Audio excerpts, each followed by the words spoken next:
33வது நாள் நாம் கடந்து வந்திருக்கிறோம்.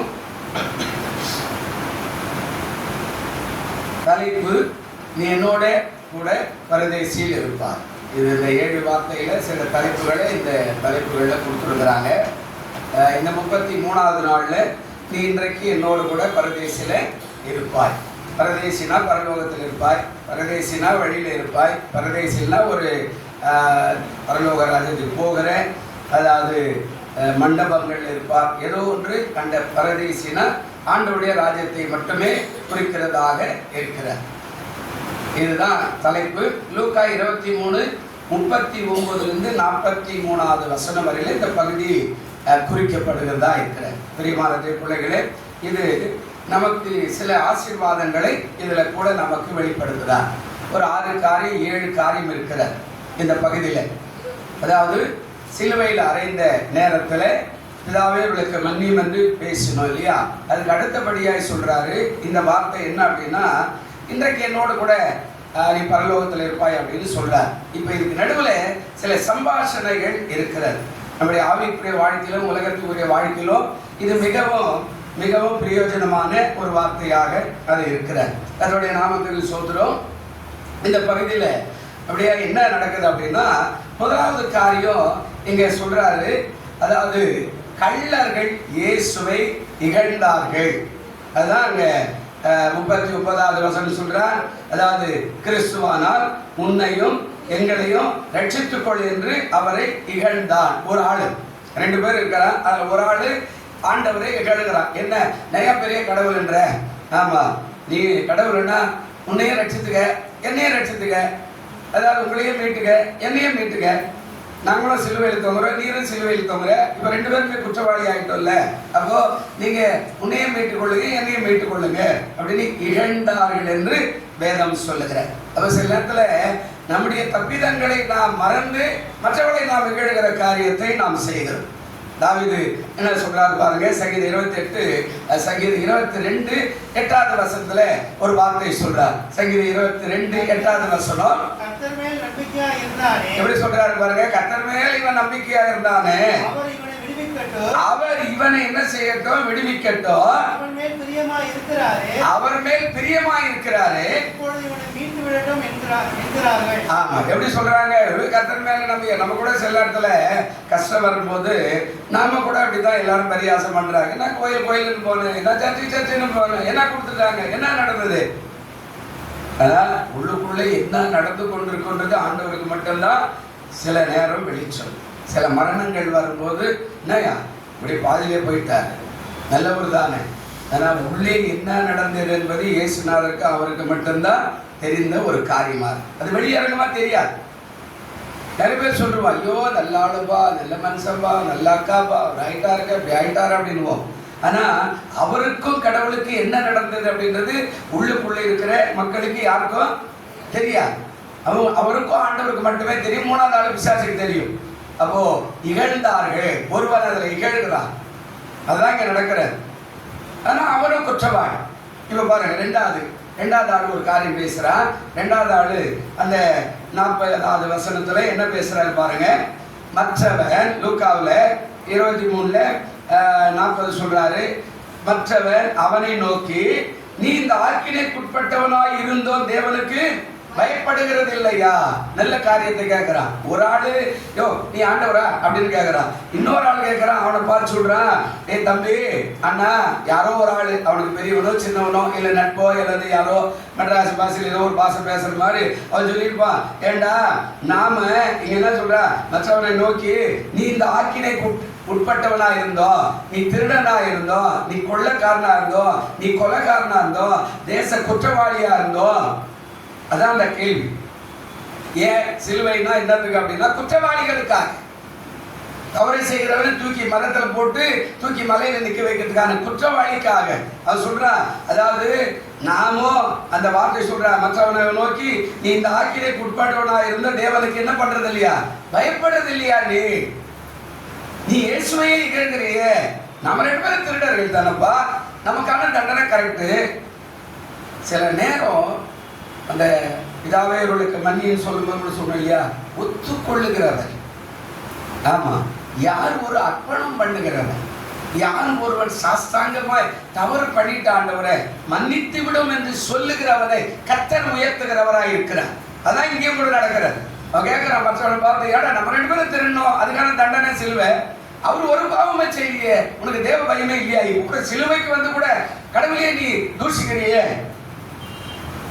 சங்கீதம் 36:1 இருந்து பாத்தீங்கன்னா ஒரு வார்த்தை பேசுறாரு பாருங்க. சங்கீதம் 36:1 என்ன சொல்றாரு பாருங்க.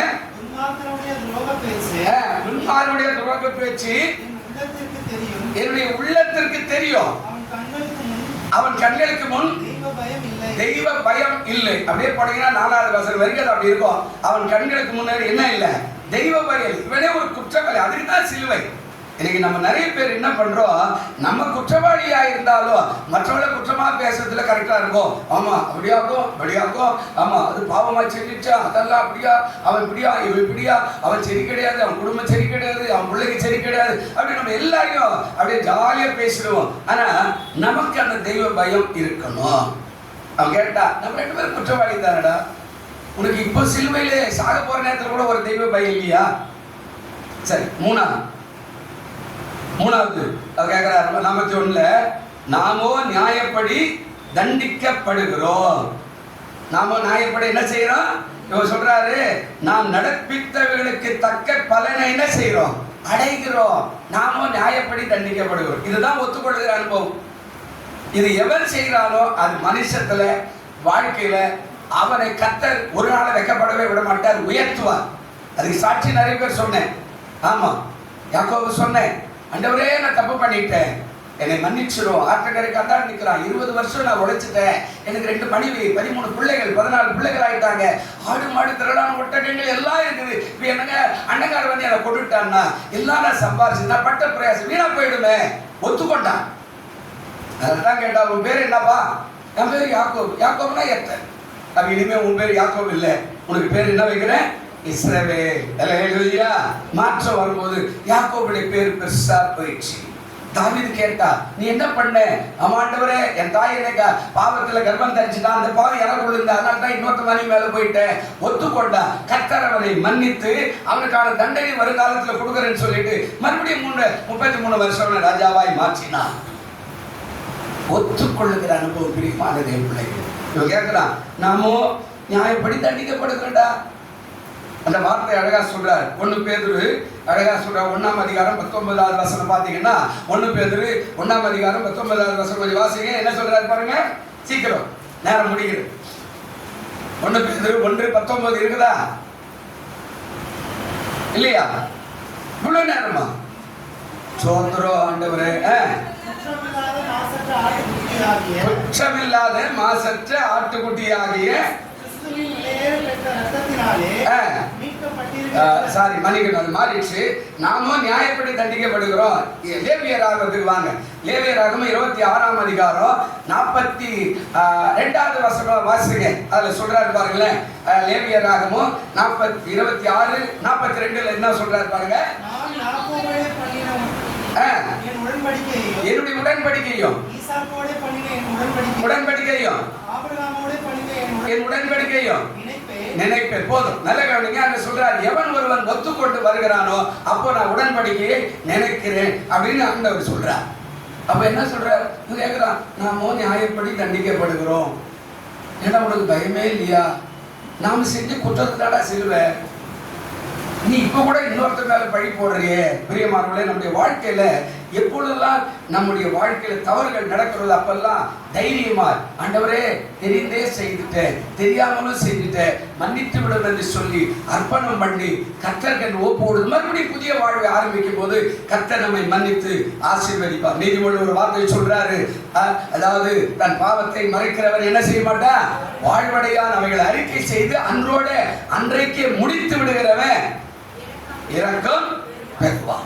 இவன் சொல்றான், நம்ம நியாயப்படி தண்டிக்கப்படுகிறோம்ப்பா. 4வது இப்ப பாருங்க, 4வது அந்த 41 சொல்றாரு, அதாவது நாம் நடப்பித்த வேலைக்கு தக்க பலனை அடைகிறோம், இவரோ தகாததொன்றையும் நடப்பிக்கவில்லையே என்று அவன் என்ன செய்தான்? கடிந்து கொண்டான். சொன்னா நாம 2 பேரும் திருடணும்பா, அதுக்கு தண்டனை. இவரோ ஒரு நல்ல தேவன் அல்லவா? இவரோ ஒரு நல்ல தேவன். இப்போ 1 அந்த 1:19 வாசி என்ன சொன்னாரு பாருங்க. இவரோ நல்ல தேவன் அல்லவா, இவர் ஒரு தப்பிதத்தை செய்யவில்லையே அப்படின்ற அவனை கடிந்து கொள்ளுகிற ஒரு அனுபவம். வாசி பாருங்க. 1 குற்றமில்லாத மாசற்ற ஆட்டுக்குட்டியாகிய கிறிஸ்துவின் விலையேற பெற்ற ரத்தம் மீட்கப்பட்டீர்கள் என்று அறிந்திருக்கிறீர்களே. இப்படி கேட்கிறான். நாம 2 பேரும் செஞ்ச தண்டனடா, அதனால சிலுவை. அவர் ஒரு தப்பிதமும் செய்யலையே, அவர் குறித்து கேள்விப்பட்டுமே. அவர் மாசற்ற ரத்தம், ஆட்டுக்குட்டியான உலகத்தினுடைய பாவங்களை சுமந்து தீர்க்க போறவர் அப்படின்னு ஊரெல்லாம் பேசுறாங்க. இப்ப கூட உனக்கு தெய்வ பயம் இல்லையா அப்படின்னு சொல்லி அவனை கடிந்து கொள்ளுகிற காரியத்தை இங்கே பார்க்கிறோம். பிரியமானவர்களே, சில இடத்துல நம்ம கடிந்து கொள்றதே ரொம்ப கண்டிப்பா நம்ம செய்யணும். அவை கூட அண்ணா தப்பு பண்ணா கூட்டு வச்சேப்பா, இது மாதிரிலாம் இருக்கிறேன், என் நல்ல பையன் தானே, என் நல்ல பொண்ணு தானே, போக்கு சரியில்லையே பார்க்குறனே அப்படின்னு சொல்லி பேசி கண்டிக்கிறதுல தப்பே இல்லை. அதனால தான் சபைக்கே வராதவங்க கூட ஆண்டவர் Ebrேயர் 10:25 சொல்லும்போது என்ன சொல்ற, சபை கூடியதை சிலர் விட்டு கொடுப்பது போல நாம அவர்களை கடிந்து அவர்களை புத்தி சொல்லி சபைக்கு அழைத்து வரணும் அப்படின்னு சொல்லுவார். அப்போ நீங்க என்ன சொல்றாரு, நாமும் தண்டிக்கப்படுகிறோம், அவர் ஒரு குற்றத்தையும் செய்யலை. இப்ப என்ன நடக்கிறது, 5 செய்துட்டு ஒரு விண்ணப்பம் பண்ணான். என்ன விண்ணப்பம் பாருங்க. அது ஒரு விண்ணப்பம் பண்றான். இயேசுவை நோக்கி 42 சொல்றாரு, ஆண்டவரே நீர் உம்முடைய ராஜ்யத்துல வரும்போது அடியானை கொஞ்சம் நினைத்தருளோ. நல்லா யோசிச்சு பாருங்க. நியாயத்தை பேசலாம், உண்மையை பேசலாம், உடனே இருந்துக்கிறவனை கடிந்து கொண்டா, எல்லாத்தையும் செஞ்சா அவர் நல்லவர்னு சொல்லிட்டு இப்போ விண்ணப்பம் பண்றா. ஆண்டவரே நீர் உம்முடைய ராஜ்யத்துல வரும்போது என்ன கொஞ்சம் நினைச்சு பாருங்க. மனம் திரும்பிட்டான் கள்ளன். ஹல்லேலூயா. ஒருவன் மனம் திரும்பல, ஆனா இவன் மனம் திரும்பினா இந்த ராஜ்யம் நான் சாக போறான். ஆண்டவரே இனிமே எனக்கு வாழ்வு இல்லை, ஏன்னா பார்வோனுடைய தண்டனை பெருசு இல்லையா, சிலுவையில் அடிச்சுட்டாங்க, 2 கையில தொங்குது, ஆணி இருக்குது, காலில் ஆணி இருக்குது, ஆமா எல்லாத்தையும் தொங்க வச்சுட்டாங்க, இனிமே சாக போற கொஞ்சமா. ஆனா சாக போற நேரத்துல எனக்கு ஒரு ஆசை, நீ ராஜ்யத்துல வரும்போது என்ன கொஞ்சம் நினையும், அந்த பரலோக ராஜ்யத்துக்கு நான் வருவதற்கு எனக்கு உதவி செய்யும். ஹல்லேலூயா. இந்த வார்த்தை அழகா சொல்றேன். மத்தேயு 14:27 சொல்றார். சீக்கிரமா வாசி பாருங்க. மத்தேயு 14:27 ஒரு வார்த்தை சொல்றார். இயேசுநாதரே சொன்னார். வாசிங்க. மனுஷகுமாரன் நம்முடைய பிதாவின் மகிமை பொருந்தினவராய் நம்முடைய தூதரோடு கூட வருவார்.